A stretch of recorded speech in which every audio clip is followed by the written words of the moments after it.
Hey guys, welcome back. Today I'm going to take a look at this little mini drone from Holy Stone. This is a HS190. This is nothing, there's no frills, nothing fancy, no camera, just a little altitude hold quadcopter with some cool LED lights, and it comes packaged or stored inside of the controller. So you can easily store it here and take it with you on the go. Go ahead and pull out the quadcopter or drone. You can see that there's a charging cable in there. You can charge it either off the internal batteries that goes inside the controller. It takes 4 AAA. That's so that there's enough, a little more batteries than usual. That's so that it has enough power to charge a little LiPo in here. Or you can use the charging cable off USB they give you right here. It takes about a half an hour to charge this guy up. It has a flight time advertised at 5 to 7 minutes. You also get some prop guards, which I won't mess with. You get some front and rear props. And it looks, you always get a Phillips screwdriver, some extra screws, and a prop puller or prop removal tool for this guy. So as you can see, it's altitude hold. You got your typical pitch, yaw, roll over here, all your typical stuff, your throttle I should say, your yaw, your pitch, and your roll. You've got your rates right here. Well, let's see how many there is. There's going to be 2 or 3. This is your auto yaw button right here. So what that does when you press that, it's going to start spinning, just on its yaw axis. But I imagine it'll probably spin quicker than if you did it manual. That's usually the case. This is your auto takeoff and your auto landing. This is your poor man's return to home, your 1 key return, which just flies it backwards, the direction that it was facing at takeoff, and your headless mode if you want to mess with that. Your power button here. You got your pitch and roll trims over here on the side. And if you press in on the right stick, that'll enter you into 360 flip mode. To calibrate the gyro, it's both sticks down and inboard. To unlock the props to take off, it's both sticks and out. If you want to reset the trims, that's interesting. I've never seen that in a drone. It's kind of a cool feature. If you've trimmed it up and you can't get it reset to neutral, especially if you flew outside, let's say you trimmed it to a windy day or something, then you do both sticks down and to the left, and that'll reset your trims to neutral or 0. So that's kind of a cool feature. Now, I'm just going to fly it indoors here, just fly it around here in the basement, so please excuse the huge mess that's next to the studio here.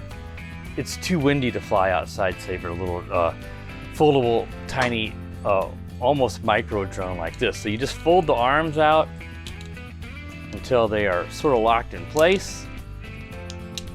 And there it is. The front will be this LED light here. So you got red props in the front and you have black in the rear. So your power switch is right here, and that's where you plug that little 2-pin charging cable in, depending on whether you use the controller or your wall. They're both plugged in this little bitty spot here. So you fire that up by just turning the little switch. You gotta use your fingernail. You can see the lights flashing. And then we're gonna set it down on the table, and you go ahead and press the power button, and it'll beep like that, and it'll go solid. So you don't have to do the up-down binding sequence. Let me show you the quad. There it is. You got little red and blue lights. So blue in the rear, red in the front. So that's nice for orientation, along with the white light. That's going to really help if you're flying away. This is so small. Turn it around, you see that light, and you know you're facing toward yourself. So that's a really cool. Really like the lights on this guy. So let's go ahead and set it down. I'm going to face it off this way, off my table. And let's see if we can try that gyro calibration. I'm going to back up here. I do both sticks down in. It should blink, and there it is. And it says so you could reset trim. See, that did reset the trim. Now we should already be at neutral. You have to reset the trim when it's landed on the ground, just the same as if you were doing the gyro calibration. The gyro calibration just tells the drone what's level. So make sure you're on a level surface. That way it will prevent any drifting from a poorly calibrated gyro. Let's go ahead and see if we can take off here. Let's both sticks down and out. Oop, there we go. And let's do that auto takeoff. Ooh, that jetted right up. Nice. Ooh, very quiet. Nice yaw. I have a feeling this is going to be a really nice flyer. That's actually a decent yaw and a pretty decent flying rate for indoors. Let's press that speed rate. Now we've got a much faster yaw. Let's see if we have another rate.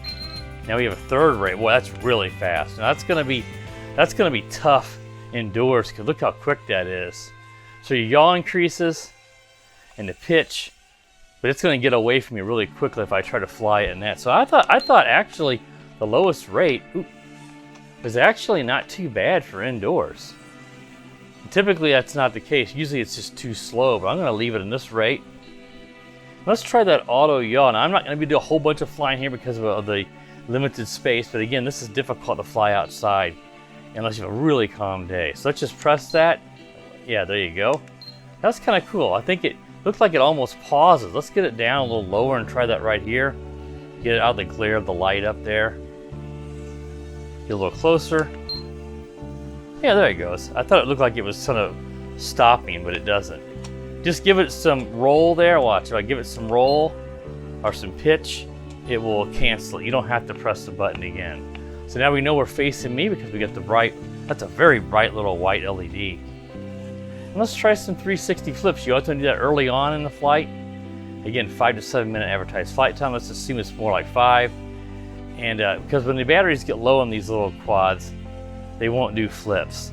So you want to get low because it's going to want to raise up, I'm sure. Let's move it over. Now, I've not trimmed it in. It is drifting a little bit. Let's give it a little, there we go. A little bit of right trim. Let's press in. Oh yeah, that works perfect. They say 10 feet up. You don't need to be 10 feet up.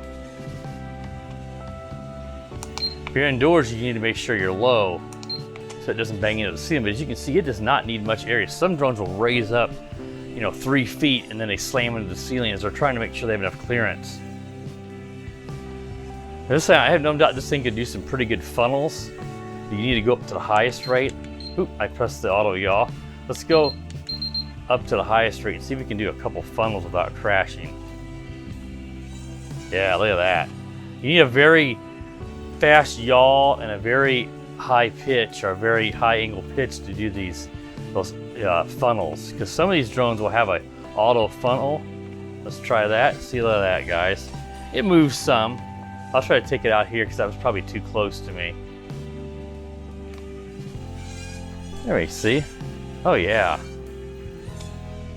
I like doing the funnels. See, as long as you have, like I said, a quad. Not all of them have enough pitch or fast enough yaw to do them without making them really giant loops, and then they end up crashing. Once you get going, boy, it almost just becomes stationary. Oop. Yeah, sporty little guy. Again, it's kind of hard to fly this indoors really sporty. But boy, it is fun. Again, you're gonna have to be careful if you're a beginner, because this drone's really aimed at that, flying in the highest rate, because you will crash it. That's where the prop guards are going to be really helpful. But boy, that white LED is a huge improvement over a lot of the drones that don't have that. You fly it out to about where I am here, which is probably 20 feet away, 15 feet, something like that. You end up with not knowing the orientation, because I can't see the blue and red lights very easily because they're on the bottom. Boy, that white light, look at that. I know I'm flying back at me, and then I'm going to have my orientation, which is what I need. Now, you can use headless mode. I don't mess with that. That would certainly make it easier to fly it here inside, but you don't learn your orientation and you don't really learn how to fly a drone. Obviously, if you have a GPS drone, that doesn't matter, but if you want to fly something manually, if you want to get into drones and eventually go to FPV quads and acro and all that high, really advanced stuff, you gotta learn the basics of orientation with something like this first. Let's go back to the second rate. I think that's pretty good for inside too. You won't get away from you quite so quickly. You can see the yaw, you spin around. On the highest rate, if you're a beginner, you're gonna have a tendency to almost spin around too far as you give it the yaw on the highest rate. This is just perfect. See, as I'm getting more comfortable with the drone, whoa, let off and it braked pretty good. A lot of these little drones I fly in here and I get up in the highest rates and I crash. And I'm not saying I won't crash here, but this is certainly helping. That white light is just a huge help. Buzz the Easter Bunny. Again, I know it's pretty dumpy looking back here, but that's just a storage area, and this is one of the few areas I have to do this stuff near my studio. Let's try an auto landing here. I thought about doing it on that box. Let's bring it over here and see if we can do an auto landing. See how well that works. Oh, perfect. This is outstanding. Holy Stone drones are usually pretty good. Instruction manuals really well written. And I'm impressed with this little guy. I don't know the price offhand. Holy Stone was nice enough to send this out to me for review. But if you can get this for a decent price, I'd say, you know, 30 bucks or less, but it may be 40, I don't know. That'd be a bit much in my opinion, but yeah, this would be a really nice drone for a beginner. So when I do the both sticks down and out, it does calibrate the gyro before it actually takes off. That's kind of cool, I like that. So if you crash the drone and you set it down and you want to take off again, then it's going to calibrate the gyro automatically so that you don't take off with a poorly calibrated gyro, because sometimes a crash, for some reason, whatever it is, will mess up those gyros and make the drone lean. And then the quad leans and then it's going to drift.